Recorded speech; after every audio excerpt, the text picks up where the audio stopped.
আসসালামু আলাইকুম। আশা করি সবাই ভালো আছেন। আজকে কোরআন শরীফ সম্পর্কে আমরা কিছু গুরুত্বপূর্ণ প্রশ্ন এবং উত্তর নিয়ে হাজির হলাম। আমি প্রশ্ন করব এবং সেগুলোর উত্তর আমাদের শিক্ষার্থীরা দিবে। তো আমরা কথা না বাড়িয়ে আমরা প্রশ্ন উত্তর পর্বের মধ্যে চলে যাই। আল কোরআন শব্দের অর্থ কি?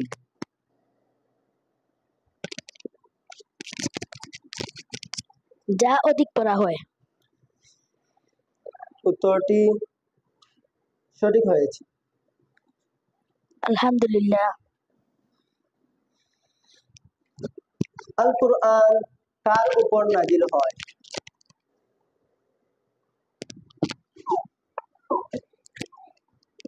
হযরত মুহাম্মদুর রাসূলুল্লাহ সাল্লাল্লাহু আলাইহি সাল্লামের উপর নাযিল। উত্তরটি সঠিক হয়েছে। আলহামদুলিল্লাহ।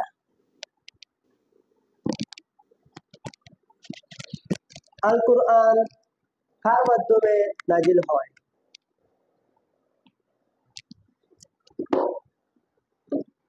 হযরত জিবরাইল আলাইহিস সালামের মাধ্যমে। উত্তরটি সঠিক হয়েছে। আলহামদুলিল্লাহ। আল কোরআন কোন মাসে নাজিল হয়?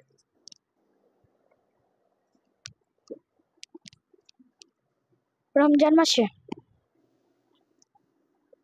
উত্তরটি সঠিক হয়েছে।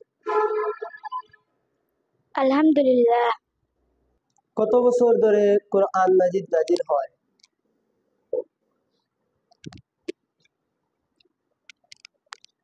দীর্ঘ 23 বছর ধরে।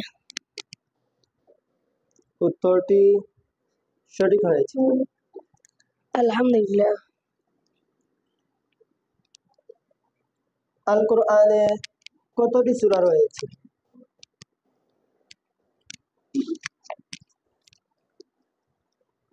114টি। উত্তরটি সঠিক হয়েছে। আলহামদুলিল্লাহ। আল কোরআনে সর্বমোট আয়াত সংখ্যা কয়টি?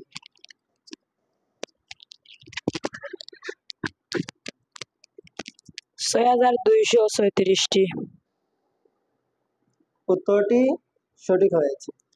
সম্মানিত দর্শকবৃন্দ, আমরা অনেকেই জানি যে কোরআন শরীফের আয়াত সংখ্যা হচ্ছে 6666।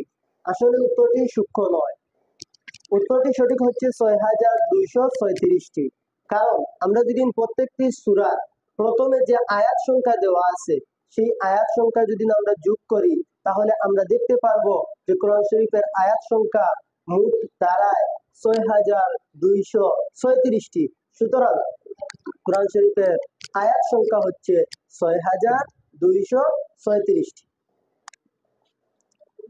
উত্তরটি সঠিক হয়েছে। আলহামদুলিল্লাহ। আল কোরআনের সূরাগুলোকে কয় ভাগে ভাগ করা হয়েছে এবং কি কি? 2 ভাগে। মাক্কি, মাদানী। উত্তরটি সঠিক হয়েছে। আলহামদুলিল্লাহ। সম্মানিত দর্শকবৃন্দ, এতক্ষণ আমাদের সঙ্গে থাকার জন্য আপনাদের সবাইকে অন্তরের অন্তরস্থল থেকে মোবারক জ্ঞাপন করছি এবং পরিশেষে আপনাদের জন্য একটি প্রশ্ন রেখে আমাদের এই অনুষ্ঠানটি শেষ করব। সেই প্রশ্নটি হচ্ছে, পৃথিবীর বুকে এমন কোন গ্রন্থ রয়েছে বা বই রয়েছে বা কিতাব রয়েছে যেটি সবচেয়ে অধিক পাঠ করা হয় বা অধিক পড়া হয়? সেই প্রশ্নগুলোর উত্তর আপনারা কমেন্ট বক্সে দিয়ে যাবেন। এই আশা ব্যক্ত করে আমাদের অনুষ্ঠানটি এখানেই শেষ করলাম। আসসালামু আলাইকুম।